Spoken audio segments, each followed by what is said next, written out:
así que vamos a grabar. Bueno, primero que nada, disculpen un poco el retraso. Mi nene cayó enfermo, una boludez, pero siempre complica un poco la mañana. Bueno, la idea de esta clase, lo es, la primera clase que tuvieron con Stanislao fue una clase bastante larga. Esta la idea es más una clase, bueno, un repaso un poquito de lo que estuvieron leyendo. Esto, lo que vamos a ver sobre todo las clases que siguieron, ustedes tuvieron una clase sobre el origen del dinero, algunas cuestiones más teóricas para entender un poco cuáles son las bibliotecas, ¿no? Rápidamente hay una ortodoxa que hizo que la emisión es igual a la inflación, una cosa muy dura de la relación causal muy dura, y otra, bueno, mucho más eh, otras escuelas que diríamos, ¿no? Donde ingresan muchas cosas, entre otras teoría de la regulación, el poskeynesianismo y eso, que lo que dicen es, bueno, el dinero no hay que medirlo como un bien, como una cantidad, sino que es más una institución, es más una criatura del Estado. No importa tanto si hay superávit, déficit fiscal y esas cuestiones, entonces mucho más muy distinta a la forma de mirar el dinero que en la otra escuela. Entonces, bueno, nosotros estamos mucho más en esa última, ¿no? Teoría heterodoxa, y lo sostenemos a pesar de que está de moda decir esto del equilibrio fiscal, superávit fiscal y todo eso, es como medio, bueno, nada, un poco raro. Nosotros tenemos un streaming en el Centro Cultural de Cooperación y el viernes charlamos un poco con Stanislao justamente de estos temas. Entonces después le voy a pasar el link porque yo creo que les puede servir para la clase. Pero bueno, ese es un poco el enfoque general del curso. Después sobre eso aparecen clases más históricas, ¿no? Que van desde un texto que escribimos con Rodrigo sobre la deuda de Baring y entonces un poco todo lo que fue el siglo XIX, barriendo un poco algunas de los mitos, ¿no? que aparecieron en ese momento, el mito de la Baring Brothers, por ejemplo, ¿no? La Baring Brothers, en verdad, el papel que tiene es simplemente de agente colocador, se quedó con, digamos, obviamente una parte por ese negocio, por vender, digamos, el bono de Argentina en la Bolsa de Londres, pero también se quedó con algunas cuestiones, ¿no? Con un vuelto, como se dice. Entonces, ese bono de 1825-26 es importante enmarcarlo en que toda la región tomó en su momento deuda y toda la región a los pocos años entró en default. Fue como un boom, si se quiere, de los tantos que hay, ¿no? En la Bolsa de Londres, de que hay que comprar bonos de los nuevos países latinoamericanos que se están independizando, necesitan financiar sus desarrollos, y entonces, bueno, le vamos a prestar y van a ir para adelante. Además, Inglaterra jugaba, obviamente, porque le vendían a ellos, les exportaban ya a lo que era Argentina, todo lo que eran los países que se estaban armando en América del Sur y en América Central, les estaban vendiendo mercadería. Entonces, bueno, ellos veían como que era un negocio bárbaro y todo terminó, ¿no? fundiéndose y obviamente quedando muchos bonistas muy mal parados, ¿no? Vos te compras un bono de un país que se llama Provincias Unidas de Río de la Plata, donde técnicamente no sé bien cuál era los nombres de cada uno de los países en esos momentos, y a los 2 años, digamos, llegás a cobrar, el último pago lo hizo Dorrego y después lo defaulteó, con lo cual quedás, digamos, con eso. Terminó siendo un muy mal negocio para todos los que se quedaron con esos bonos. Argentina, lo que mostramos ahí es que no es que se dilapida la plata, simplemente lo que empieza a aparecer en gasto, digamos, ahí justamente hay una discusión de si se incrementa el gasto y entonces al incrementarse el gasto, vos necesitas financiar eso de alguna forma con la deuda, que es una discusión muy actual, ¿no? el macrismo decía que, bueno, tomaba la deuda externa para financiar el gasto público, o si esa deuda externa servía para financiar lo que era el propio sector externo, porque vos tomabas eh, el dinero, que no era el oro, está toda la discusión si el oro no vino o no vino, o no vino en esos años, y técnicamente vos no necesitas que venga el oro. Si a vos te dan unas letras, que esas letras dicen que valen por tanto oro, y que con esas letras vos podés hacer las importaciones que necesitas, ya está. ¿Para qué vas a andar trayendo y llevando oro de acá para allá?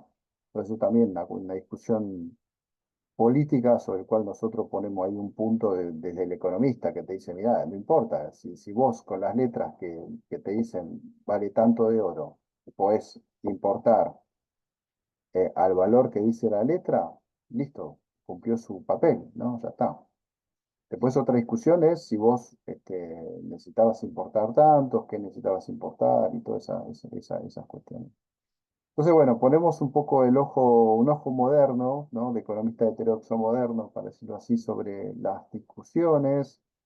Ahí citamos, qué sé yo, las discusiones esas vienen de Scalabrini Ortiz, obviamente, que es no sé, uno de los primeros que en su libro de 1940 pone ahí el foco sobre esa parte de la historia, pero después vuelve a aparecer en los años 70 con el libro eh, ¿cómo se llaman? De Duhalde, no Eduardo Luis, sino Luis Eduardo, ustedes saben que, para no confundir, y Ortega Peña, que hacen un libro sobre el tema ese de la Baring Brother, retomando varias cosas de Scalabrini. Y después menciono el de Galasso, el libro que creo que es de Baring al FMI, justamente, en 2002, un año bastante especial, ustedes se imaginarán, en el cual, bueno, retoma también un poco esas discusiones. Por ahí nosotros seguimos esa línea, pero obviamente la línea más nacional para ver estas cuestiones, nacional popular, pero tratamos de ordenar un poquito cuáles de todas las acusaciones y todos los debates que hay, cuáles son los verdaderamente relevantes y justificados. Bueno, y hacemos un recorrido después por todo el siglo XIX. Ahí digamos, hay otro mito que esa deuda la termina pagando Perón. No, en verdad se termina pagando en 1870, 80, 90, cuando ya se hace, digamos, esa deuda queda desfolteada entre Dorrego en el 28 y la caída y Caseros, 52. Lo primero que hacen después de Caseros es arreglar con los ingleses para pagar esa deuda. Em, y ahí, bueno, se hacen las refinanciaciones que se suelen hacer y efectivamente se termina pagando en los años 80, 90. Ese es un poquito el texto. Nos parece que es un texto didáctico y lo pensamos también para que sea didáctico, eh, para que pueda servir para una clase y por eso está ahí. Después hay un texto de Marcelo Bruchansky. Bueno, hay muchos textos nuestros porque nos dedicamos a esos temas y nos parece que lo más fácil es brindar lo que nosotros estamos trabajando, ¿no? Un texto de Marcelo Bruchansky sobre cómo la hegemonía del dólar fue avanzando, cómo se va consolidando a lo largo del siglo XX, los distintos avatares que ocurrieron en esos años, y después un poco Martínez de Oz,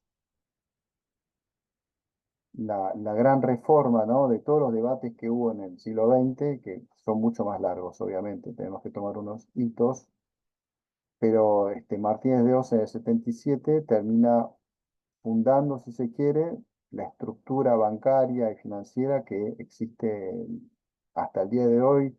Esa ley de reforma financiera del 77, que yo les puse un texto de Sicari y un texto de Ayami y Civils. ¿Vale? El texto de Sicari, ese texto es una previa para lo que va a ser después su libro, que lo tengo acá, ¿no? El de Martínez de Oz, en el cual hay todo un capítulo bastante bien desarrollado sobre esa cuestión que estamos hablando de la reforma financiera del 77. Para hacer un poco un resumen digamos, por ahí lo que falta, y sí estaría bien narrar un poquito, es toda la parte que llega para, digamos, cómo llegamos al 77, para decirlo así. A mí me parece muy importante varios hitos que ya empiezan en el siglo XIX, que es la fundación, o sea, en un principio no había relaciones financieras y junto, un poco antes, en 1818, ya se empieza a plantear la necesidad de tener un banco, ¿no? Entonces aparece un banco de descuento que después con los préstamos de la Baring Brothers se transforma en lo que es lo que sería después el Banco Provincia. Recuerden que era medio banco, era provincia de Buenos Aires, tenía, todas las provincias tenían mucha autonomía, pero bueno, ahí se transforma el Banco Provincia, que nace creo técnicamente en el 1822, cumplió 100 años hace poco. Y fíjense que es un banco público que viene a hacer el trabajo que tal vez en otros países desarrollados lo hacen ya los bancos privados, ¿no? Es la necesidad de, junto a la necesidad de independencia, de soberanía política, aparece la necesidad de empezar a ver, de controlar la economía, empezar a discutir qué vamos a hacer con eso, y quiénes manejan un poco las finanzas y los bancos manejan los préstamos y al manejar los préstamos vos terminás diciendo cuáles son las actividades que vas a fomentar. El tema es de la discusión esa de cuando se arma el Banco Provincia es que gran parte del directorio eran actores privados, entre los cuales los comerciantes ingleses. Entonces lo primero que hacen los comerciantes ingleses es, primero dicen, pongo tanta plata, y en verdad esa plata la ponían a cuenta de los retiros futuros, cosa que se ha, se ha generalizado en la Argentina ese tipo de cuestiones. Hubo privatizaciones en los años 90 que eran un poco así, ¿no? Eh, y bueno, la parte de YPF de Eskenazi, que se ha hablado mucho en el último tiempo, tiene algo de eso, ¿no? De que yo voy pagando con intereses y los intereses en verdad son las utilidades que me llevo. Eh, y obviamente ahí aparecen intereses. Los británicos lo que quieren es cobrarse, sobre todo poder retirar los fondos que habían puesto en un momento, que quedaron medio ahí encepados, como diríamos hoy por hoy, y que durante la brecha que se abre con el préstamo de la Baring, hay una fuga de capitales, técnicamente sería más una remisión de utilidades, ¿no? Lo que la plata que estaban ganando los ingleses en el Río de la Plata no se la podían llevar porque no había divisas simplemente, y entonces, eh, bueno, se abre el cepo, para decir así, y ese cepo, esa convertibilidad se vuelve a cortar en el año 28 con Dorrego, que declara el libre curso de la moneda y la inconvertibilidad, digamos, de la moneda, lo que hace que eh, ya no hay más acceso para el público a las libras esterlinas, ¿no? Y ahí el banco empieza a conocer, el Banco Provincia, el futuro Banco Provincia, va a empezar a conocer dificultades, y bueno, eso es un poco lo que relatamos en el texto. El Banco Nación, ustedes saben que se va a armar mucho después, ya más consolidado el proceso de nación, digamos, ¿no? Todo lo que es la parte de Mitre y qué sé yo, y ahí empieza a surgir el Banco Nación, que va a tener mucho más pie en lo que es la parte del agro. ¿Sí? Siempre tuvo una relación con el agro, el Banco Nación, muy fuerte, y además con todos los empleos públicos, digamos, con todo lo que es la gente en general. Sesgo que sigue teniendo hasta nuestros días. Pero los bancos públicos como eh, iniciador, digamos, de la acumulación de capital como algo muy importante ahí. Después ya en el siglo XX, eh, esa deuda empieza a mermar, porque bueno, dentro de todo Argentina empieza a tener algunas dificultades para pagar y bueno, son cosas que, bueno, y las exportaciones andan bien, entonces tanto porque puede pagar o porque aparecen crisis como la del 30, ¿no? Una crisis en la cual, bueno, ya es imposible pagar, todo se vuelve muy engorroso hasta que después de la Guerra Mundial, bueno, ustedes saben, se termina pagando un poco se saldan todas las deudas que tenía Argentina, se la cobra entre otros con Perón, con los trenes, bueno, de lo que ya sabemos. Y más o menos esa es la historia financiera con Perón, tiene un giro bastante importante.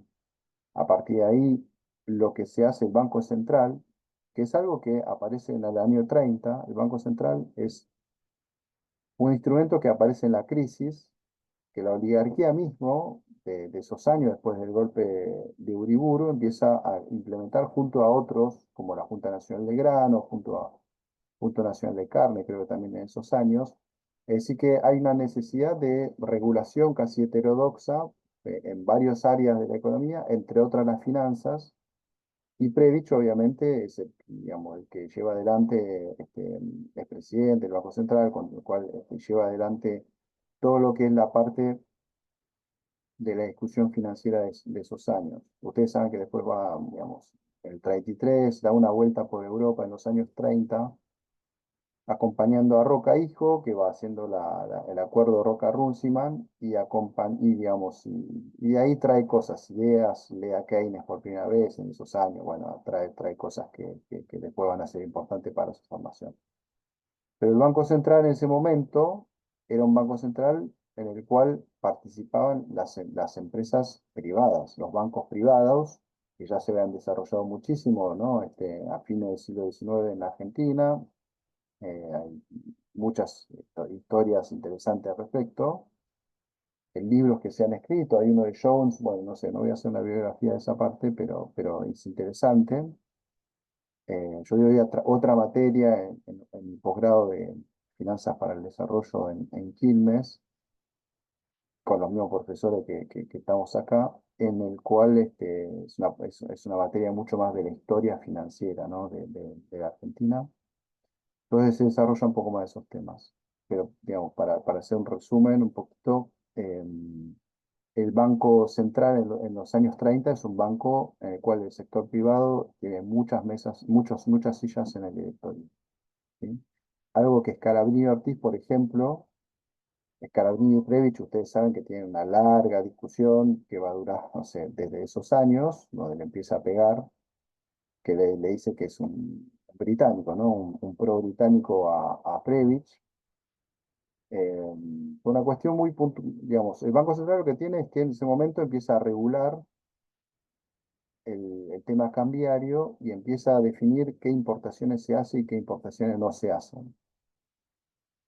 Cosa que visto desde ahora está mal, pero no está mal, porque lo hemos hecho tantas veces, ¿no? Digamos, como los gobiernos peronistas, es bastante típico hacer eso, pero al estar obviamente los británicos en el directorio, estaba un poco visitado todo esto. En los años del peronismo, lo que se hace es que se nacionaliza ese Banco Central, es decir, ese Banco Central pasa a tener un directorio público, 100%, se saca, digamos, las sillas de los privados, y el Banco Central empieza a tener en la economía nacional un lugar que antes no tenía. Antes se estaba regulando, bueno, un poquito del sector externo, algunas cosas de las regulaciones bancarias que suele hacer, pero a partir del peronismo empieza a tener una impronta muy grande en la definición de todo el sistema de crédito de la Argentina. El sistema de encaje 100% lo que hace es que todos los ahorros eh, que ustedes dejaban en los bancos privados, no es que no eran prestados, simplemente eran prestados en función de lo que, por las mismas empresas, los mismos bancos privados, pero en función de lo que el Banco Central digitaba, ¿sí? Entonces, si decía hay que invertir en las pymes, los bancos tenían que invertir en las pymes, ¿sí? Si no, no funcionaba. Ese es el sistema del encaje del 100%, quiere decir eso.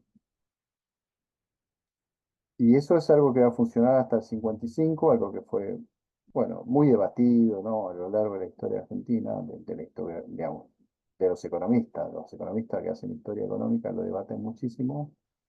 La cuestión es que eso se cae, obviamente, en el 55 y recién vuelve en el 73. Ese sistema de encaje del 100% vuelve en el 73 y dura, obviamente, hasta el 77. En el 77, una de las cosas que rompe, obviamente, la nueva ley de entidades financieras de Martínez de Oz ese es el sistema de encaje de 100% y Martínez de Ol le va a dar obviamente mucho más libertad a los bancos para disponer de los ahorros, cuestión que va a generar, digamos, eso junto a los problemas macroeconómicos, va a generar obviamente la crisis de la tablita del 81, la crisis bancaria que se lleva de los bancos más importantes de la Argentina en ese momento, como si hoy se llevara puesto el Galicia y el Santander, ¿sí? Entonces, bueno, eso fue un poquito el esquema que se fue armando.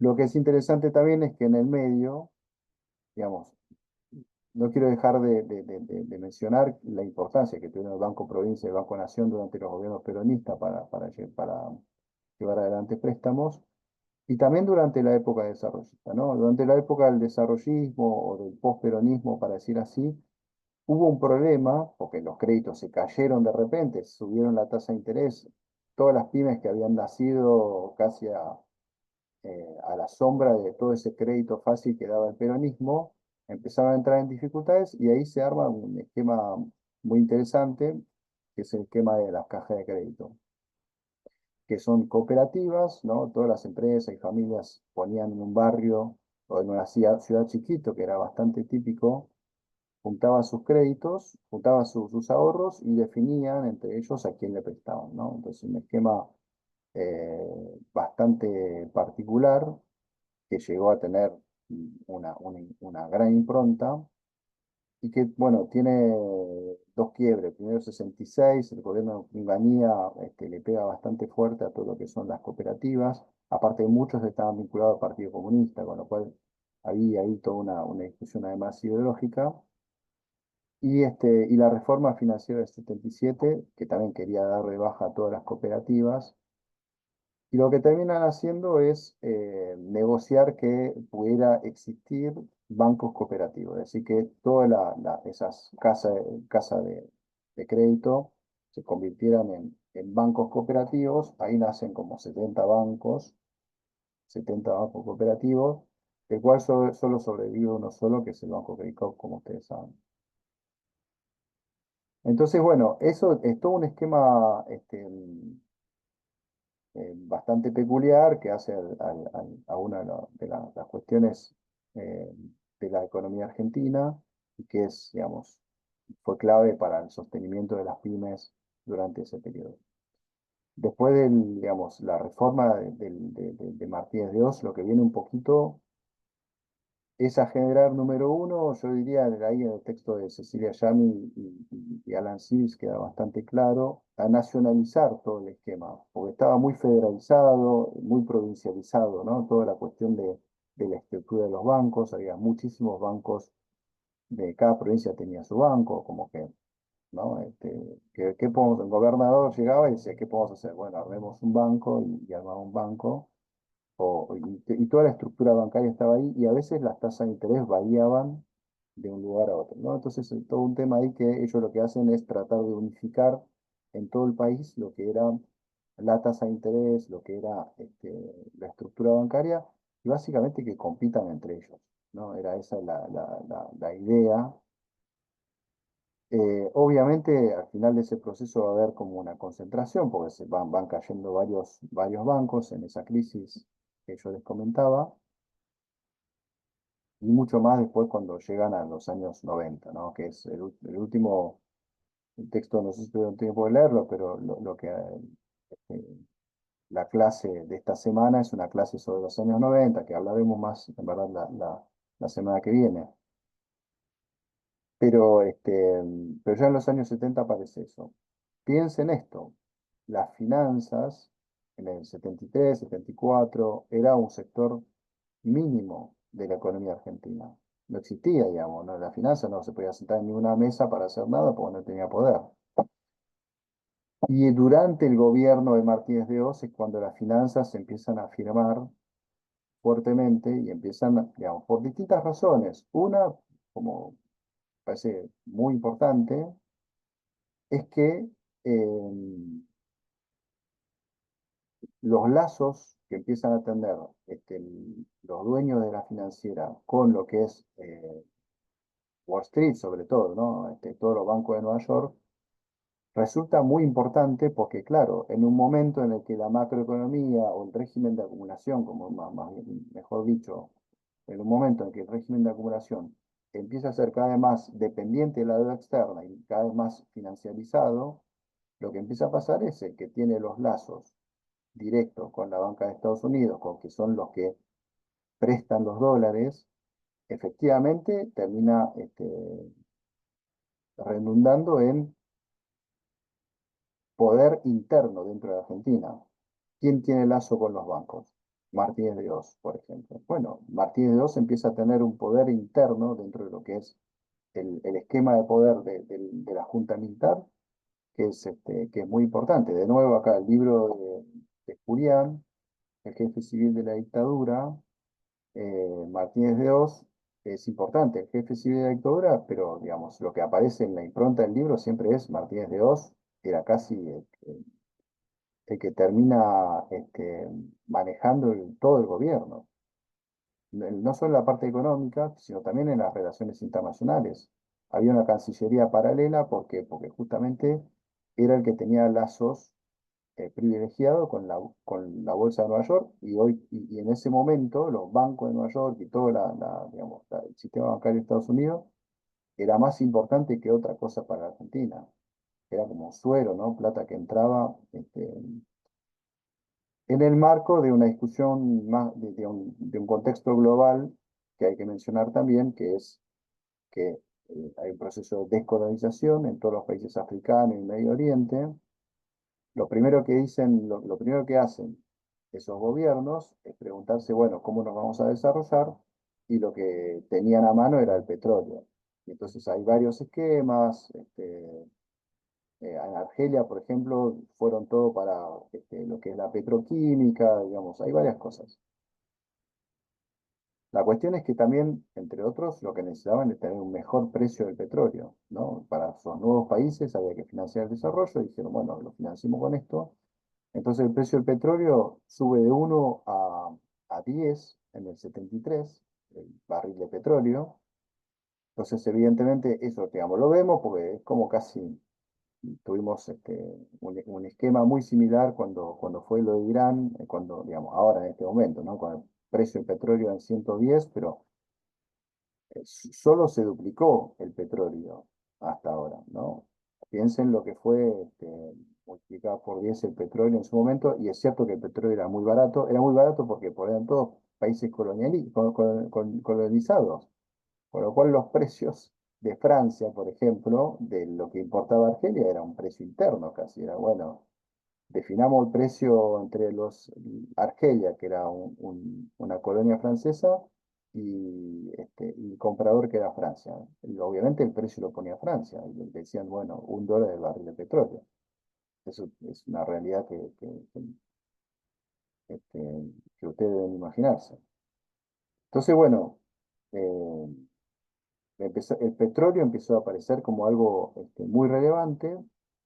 El tema es que de repente todos esos países, algunos podían tratar de hacer cosas como Argelia, por ejemplo, otros países más chicos, como los países de Medio Oriente, no sabían qué hacer con la plata, pues les sobraba plata por todos lados, no son poblaciones muy grandes, no van a invertir en industria porque no tienen ni idea, porque no es que soplar y hacer botellas. Entonces, pusieron esa plata en los bancos de Estados Unidos, y era mucha plata. Y el tema es que los bancos de Estados Unidos, obviamente, con el aumento del precio de la energía, tenía su industria en recesión, todo, digamos, hubo una recesión global, y los bancos no sabían a quién prestarle esa plata que entraba de Estados Unidos, de la zona de la OPEP, digamos, ¿no? De todo lo que son los países petroleros, sobre todo el Medio Oriente. Entonces ahí es cuando se orientan hacia América Latina y empiezan a prestarle, ¿no? Esos años 70, empiezan a prestarle muchísimo dinero. Y eso lo hacen los bancos, no son bonos, son los bancos y es como cualquiera de nosotros va al banco y pide prestado. ¿Cuál es el tema? Es que vos, digamos, cuando le pedís prestado al banco, vos sos preso, digamos, el banco es más grande que vos, ¿sí? Cosa distinto con los bonos. Por ejemplo, cuando empezó En el 2001 se pudo defaultear porque los que estaban del otro lado eran bonistas. Y los bonistas podían ser desde ahorrista argentino, ahorrista de Fondo Común de Inversión Internacional, no sé, lo que sea, pero se lo tuvieron que comer. ¿Sí? Esos son los bonos, en el cual el Estado tiene más poder que el bonista. ¿Sí? Y por eso se puede defaultear los bonos.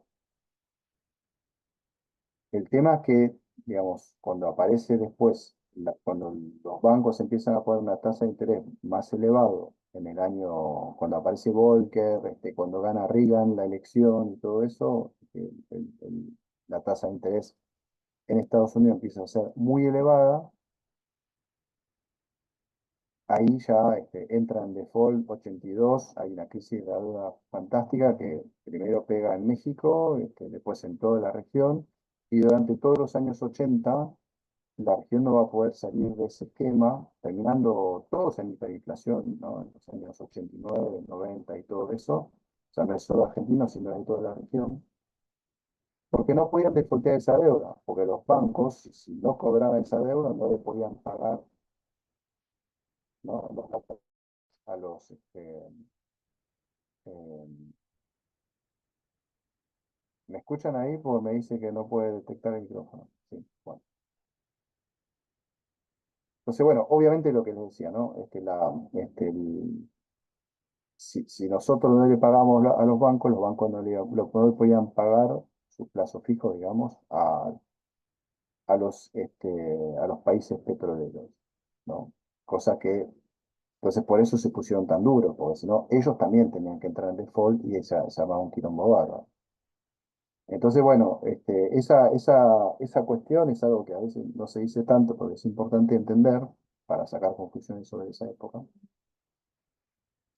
y que fue común a toda América Latina, ¿no? Distinto a lo que nos pasa, por ejemplo, hoy por hoy, en la cual el resto del continente no tiene problemas de inflación, no tiene problemas de acceso a los mercados en general, y nosotros sí. Entonces, bueno, hay que pensar qué pasó en este caso. Ahí es como lo mismo que el caso de la Baring-Brother.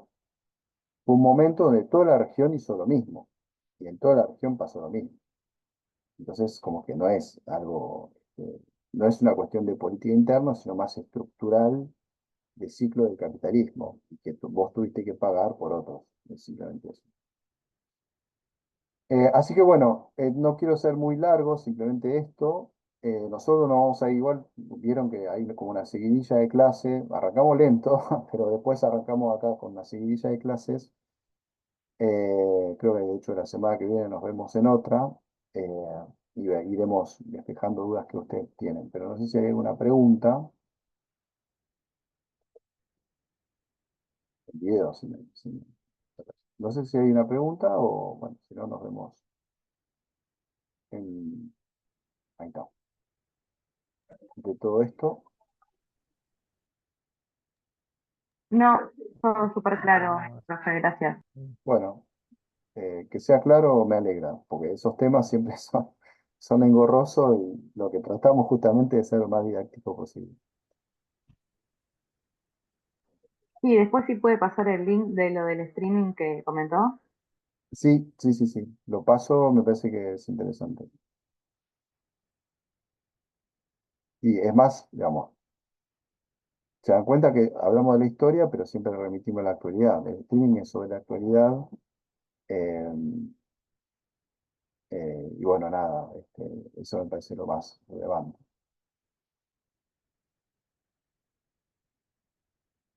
¿Algo más? Y ya nos vamos a ir acercando a la actualidad y por ahí los debates van a ser más interesantes porque ahí van a aparecer los- las preguntas de ¿y qué hacemos con la deuda? Ese es un tema que seguramente va a aparecer.